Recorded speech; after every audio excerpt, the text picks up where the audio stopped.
Hello again, and welcome to the second podcast in this short series of two. And what I'm doing is running through, in fact, a total of 13 common mistakes that people make. And I thought it was worthwhile doing this because it's very easy to do these and to drop into bad habits. So what I find very useful is to, every now and again, just run back over the basics, make sure I'm not doing anything silly, and hopefully you'll find these tips useful. So before I go into them, my name is Graham Elliott from Graham Elliott Photography. I'm here to help you get the most from your photography. If you enjoy the podcast, please give me a like or a subscribe, or ideally both. And please take a look on the website as well to see what's happening. So the first issue I'm going to talk about today is shooting in auto. Now,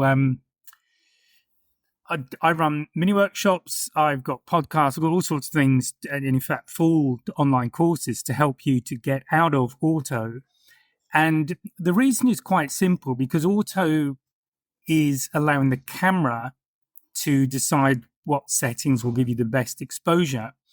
But the thing you always have to remember about auto is that the camera doesn't know what you're trying to achieve. So it's just running with a pretty basic set of programs, which makes sure that the overall image is correctly exposed as far as the camera can work out for you.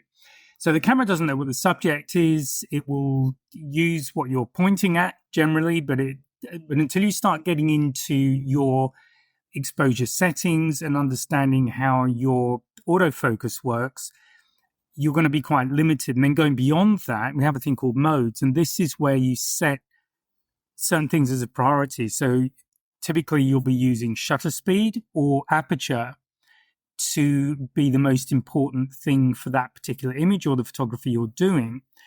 And when you're in one of these modes, so aperture priority is one mode, shutter speed priority is another one, what the camera is doing is you're using the electronics in the camera, which are actually pretty good.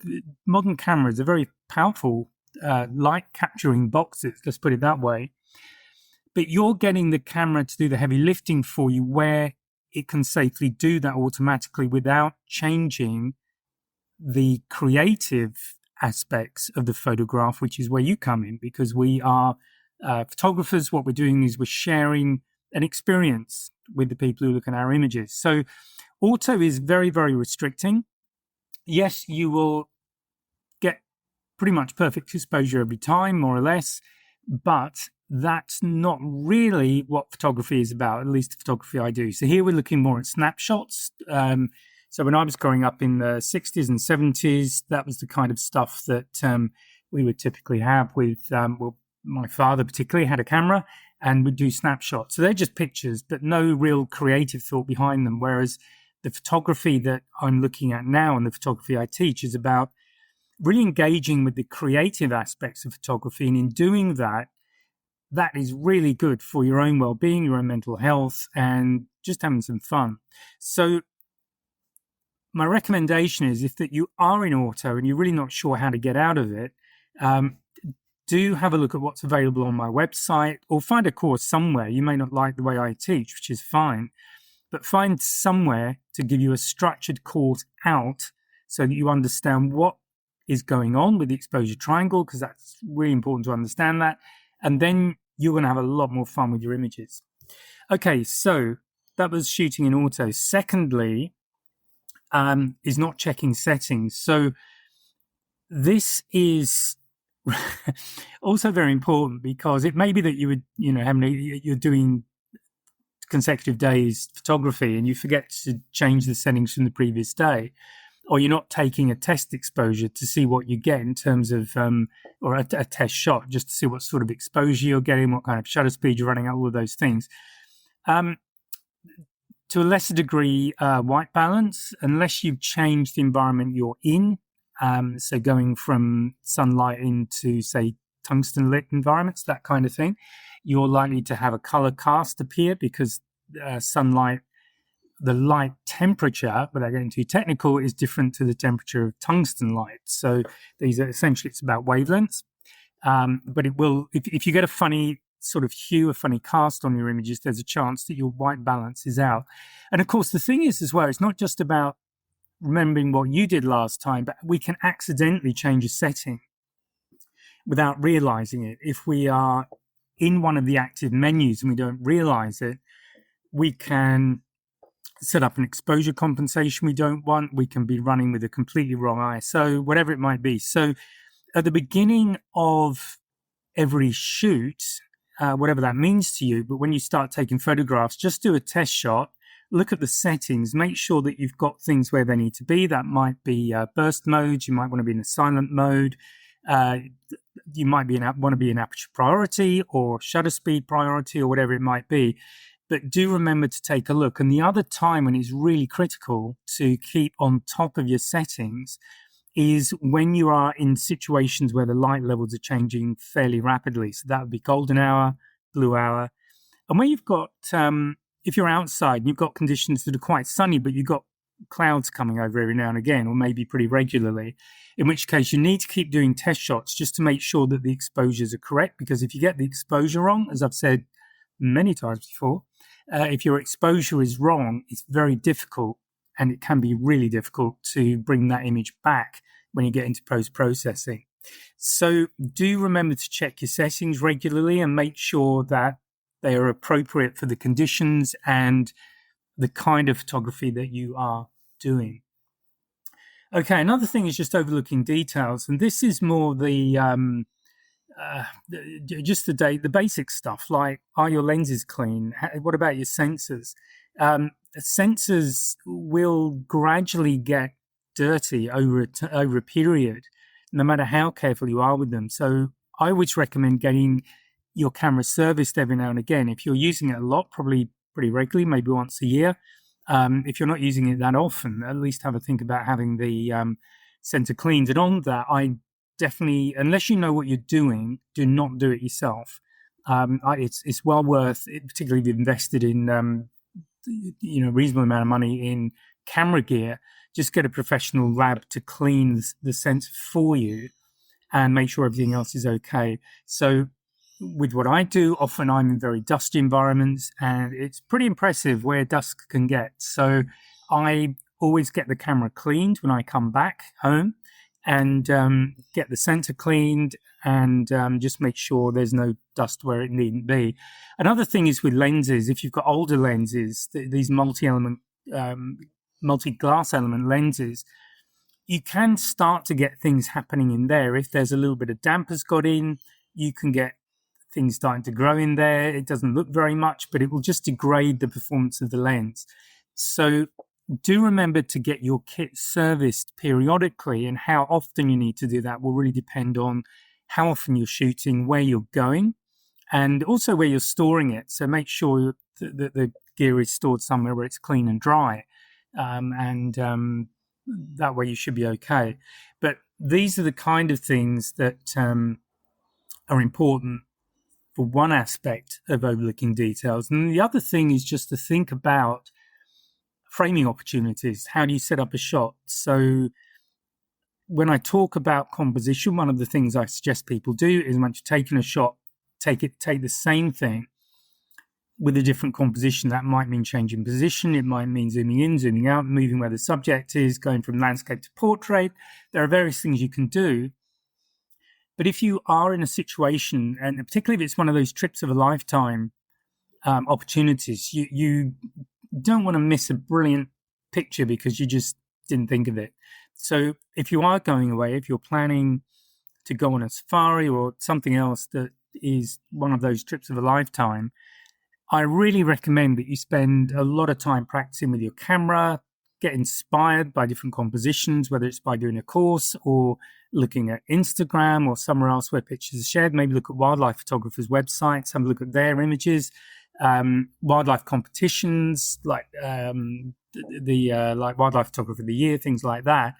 Look at what people are doing. Look at how they're making more interesting images, and then just keep 3 or 4 ideas. It doesn't have to be a whole catalogue of different compositions, but have a few ideas before you go and practice them before you go, so that they become more of a habit. You don't want to be struggling to remember a composition when something is happening in front of you. That's not the time to do that.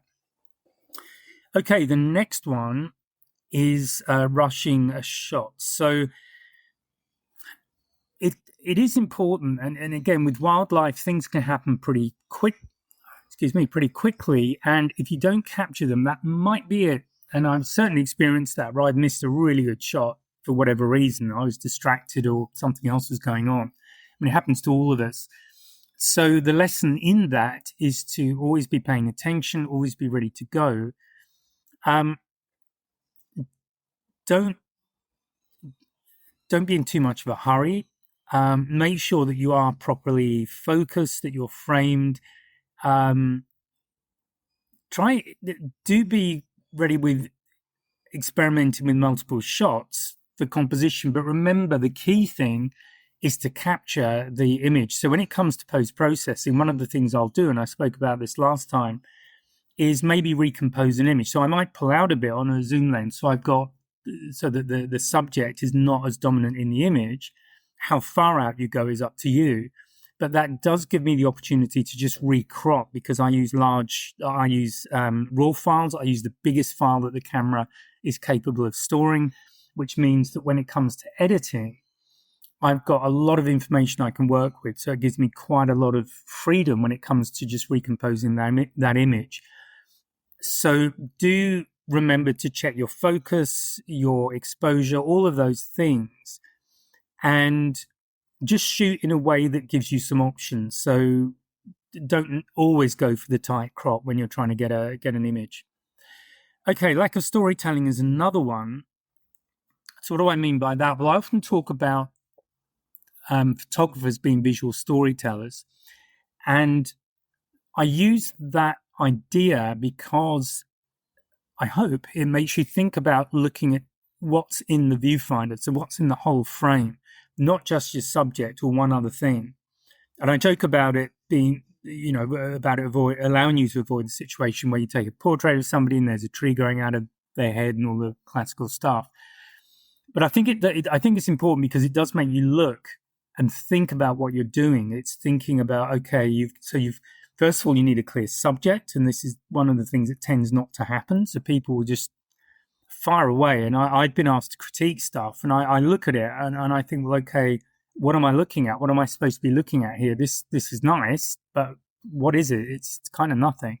So have a think. First of all, make sure you've got a clear subject, and then put them in context. If you're not sure what to do, that is a good enough story, frankly. In a lot of situations, that's all you need, just a subject in some sort of a context.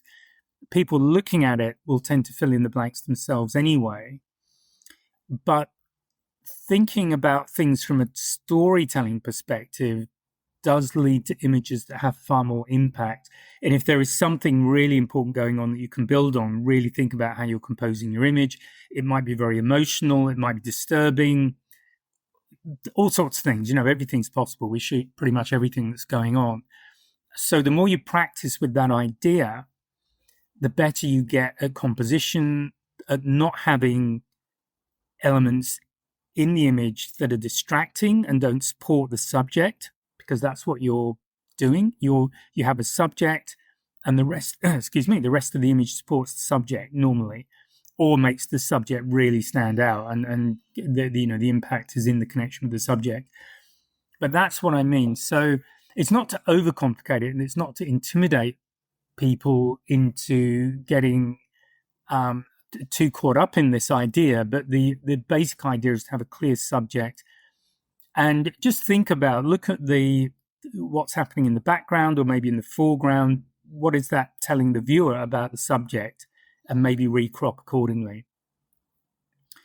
Okay, now another one I definitely don't recommend is shooting in low resolution. So you could argue reasonably that if you're only using your images for social media, then you don't need full resolution shots. So in other words, on your camera, you are most likely to be able to change the file size that is stored. So in other words, how big the captured, how big the file for the photograph is.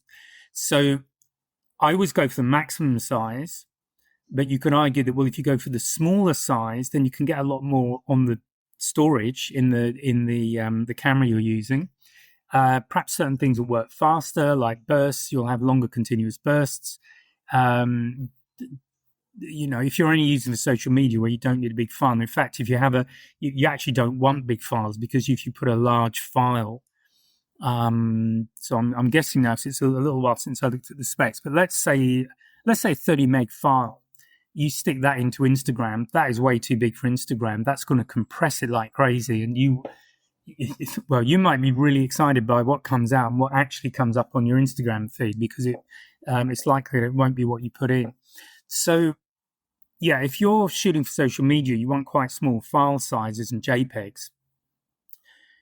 However, the reason for not shooting that way, because remember, once you've captured the image, you can do what you like with it. You can make it smaller. You could actually make it bigger if you want to, although that's limited. But you can certainly make it smaller quite easily. You can recrop it.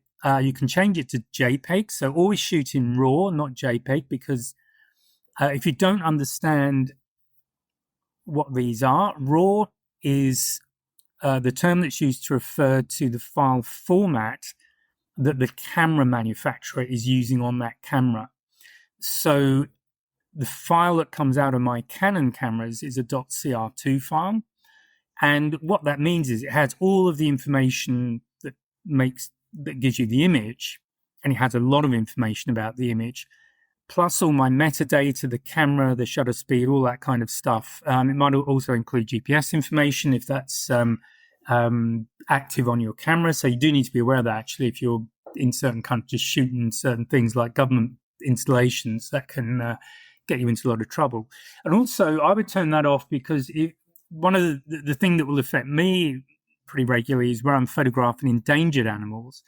If you don't strip that metadata out before you post it, there are ways for poachers and people who organize poachers to actually get the GPS information off that image, so they know exactly where you were, and they can get the timestamps, so they know where you were and when you were at that point, and they know that there's a rhino or whatever there. So be aware of all of that. So coming back to this, come back to shoot settings. So I've gone on a little bit of a tangent there, but the key thing is you want to shoot as big an image as you can, even if you're shooting for social media, because it does give you the option to print something up that you can put in an album or on a wall or things like that. And the reason I say that is that you might just get that shot. It might be, 50% luck, 50% practice, whatever it might be, but you just get that shot that is absolutely, that kind of once in a lifetime shot. And you don't want that to be a low res JPEG, because honestly, you might just as well not bother. If you try to do much with that, you really can't do much with that file in terms of expanding it. You can run it through AI programs, but they're not the same. So it is far, far better to have hundreds of big files, raw files, that are not especially interesting, but you've got that one file that is, rather than just having lots and lots of very small JPEGs, and then you get that one that does stand out, or that you just capture that moment and you can't do anything with it. So always shoot in RAW and the highest resolution that your camera will give you.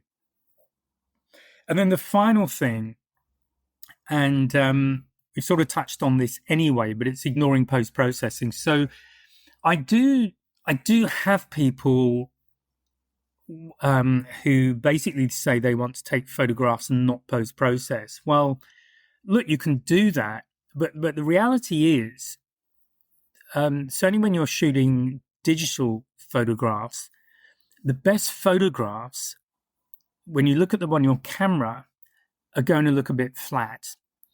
And the reason for that is that you've probably got a reasonable exposure. You haven't got masses of contrast, and contrast is where images can kind of pop when you get the contrast right. But the good ones look pretty ordinary, and then when you pop them into post-processing, what you find is you're sort of in the mid-range of pretty much everything in terms of light, in terms of color, in terms of contrast. And that means you can make relatively small adjustments, just tweak that image, and suddenly it will pop for you. and suddenly you've got an image that's really compelling. So if you ask somebody who is not a believer in post-processing, and I'm going to talk another aspect of that actually in a moment, but if you don't want to post-process, I really recommend that you just reconsider that. You don't need to do a lot. I never do much post-processing on my images, but I know what I need to do just to bring them out, make them stand out. And often the image I'm starting with looks pretty ordinary, looks pretty flat. So again, when I teach photography, if you do my course, you'll hear me, or either of the courses actually, the smartphone and the DSLR mirrorless one. You'll hear me talk about the 4 stages of photography, so the 4 parts of the process. So the first one, just to share this with you, is to imagine the image. This is where I talk about, jump online, look at Instagram, look at other people's work. It gives you ideas so that when you're in a particular situation, you've already got some ideas in your head. By all means, go with it. And if you get inspired, go with it. But it's really good to have some ideas. And if you've ever done paid work, say portraits or a wedding, you really don't want to rock up ready to take photographs with no idea what you're going to shoot. That's a really good way to blow that as a career. So always have some ideas. So stage 1 is imagining the image. Stage 2 is the capture. So that's obviously making largely what I've been talking about here, with making sure your settings are correct and all this kind of thing. Stage 3 is post-processing. Now, this is generally tweaking. But it might involve recropping. It can involve other things. So again, depending on the situation that you're in, and particularly with wildlife, because things happen quickly and it's unlikely they'll repeat, you do need to be ready to capture. And in terms of, say, zooming in, it's sometimes better to zoom out a bit and then zoom in by just recropping in the post stage. So stage 3 is post-processing. And then stage 4 is just the point where somebody else looks at your image, because at that point, once you make it public, you've lost control of it. Now it's public domain. People will see it through the lens of their life experience. And you're looking at that finished image through the lens of your life experience and your expectations and your hopes. Somebody else has got a different lens on. They're using different glasses to look at that particular image. So it might mean something completely different to them.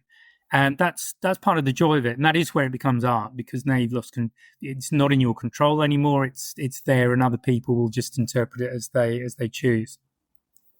So the other thing I wanted to say about post-processing, which is another thing that I've had come up from time to time, is just the ethics of it. And particularly with AI, it's all coming up again, because originally this was, when the joke was people would Photoshop stuff, so it wasn't the actual shot. The first thing is, with post-processing, is it ethical to post-process? And that comes back down to, what is your intention? If your intention is to take the raw image that you've shot and just tweak it so that it looks as close as you can get it to your memory of what you saw, that's what we're working with here, then there is nothing wrong with that. If your intent is just to give as true a representation of that scene as you can, that's fine. If your intent is to deceive or to lie or anything like that, then that to me is unethical. It's very, very simple. What's your intent? When it comes to AI generated, I don't. I know some photographers do. I think if you do that, then the key thing is to have really on the image somewhere flag that this is an AI generated image, because then you're being very open about it and there's no room for misinterpretation there, because you've been very open about it. Again, if your intent is to deceive, to lie, then you hit that you hit the ethics issue once again. Okay, so that is it for today. I hope that's given you some thoughts and reminders. So just to recap, I started with shooting in auto mode. So do get yourself out of auto if you want to start creating. It's not only about creating interesting images, but just getting certainly value for money out of your camera gear. If you've spent a reasonable amount of money on it, you do want to be making full use of it, or at least enough use to start creating images that really inspire you. And I think that's the most important thing. Because if you get inspired by what you're shooting, you see, or you achieve something, you create a shot that you've wanted to do for years. That's a brilliant feeling, and that's what you want, because that's the inspiration that keeps you going back, looking for more, looking for new ideas, trying things out, all of that stuff. And to me, that's a fundamental part of photography. Photography isn't just about getting an image. It's about all the processes associated with arriving at that final image. And certainly my experience is that my style has evolved over time. Some of that is down to the equipment I'm using. Some of it is down to different ideas, different experiences. And a lot of it is just seeing other people's work and also bouncing off my own work, just looking at something I've done and suddenly thinking, wow, if I did this, that would be even better. So this is the joy of it. So get out of auto mode. Secondly, we looked at not checking settings. So this can really, really mess you up if you don't remember to do it. You can be firing away. Again, it might be that trip of a lifetime. You think you've come away with a fantastic sequence of images, and when you look at them, they're all underexposed, or they're out of focus, whatever it is. But do make sure that you just keep on top of your settings. Just keep things clean and serviced and all the rest of it. Give yourself the best chance you can, and don't rush. So take your time, but get yourself set up. Be ready to shoot. Shoot bursts is another good thing to do. Something might be happening. Just fire off short bursts, because you might just capture that moment where something happens. Think about storytelling. Think about being a visual storyteller.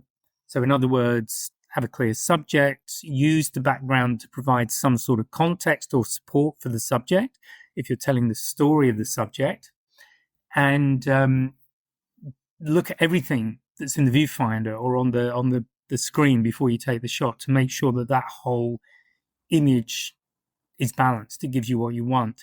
In the days of film, the discipline I worked to was getting everything right through the viewfinder before I pressed the shutter button. But once I pressed the shutter button, that image was done. That was it. So, and if you want to practice that, it's probably not a bad thing to do, actually, because it gets you really looking and understanding what's going on. So you need to know your exposure triangle, for example. You need to know how your camera's operating in order to make sure everything's set up. Hit the shutter button, and that's it. Shooting in low resolution, we spoke about that. And the bottom line is you lose quality. And you don't want a low quality image of something that's just amazing. You've got suddenly everything aligned. You point the right way. You have the right shutter speed. You have the right exposure setting. You just press the button at the right moment, and you've got this amazing shot. And it's really low res, so you can't do anything much with it. So you just really don't want to do that. And then the final thing was talking about post processing. So as I've said, if you are reluctant to post-process, I would honestly recommend that you rethink that. You don't. Some people are put off by the software, and it can be. I mean, I use Photoshop. Photoshop is amazing as a bit of software, and the capabilities of it. I use a fraction of what it's capable of, because that's good enough for what I want to do. So learn what you need. And don't worry about the rest of it. It's a little bit like all the menus in a lot of these cameras now. I rarely dive into the menus. I tend to use the settings information, which is the stuff that comes up on my cameras when I hit info.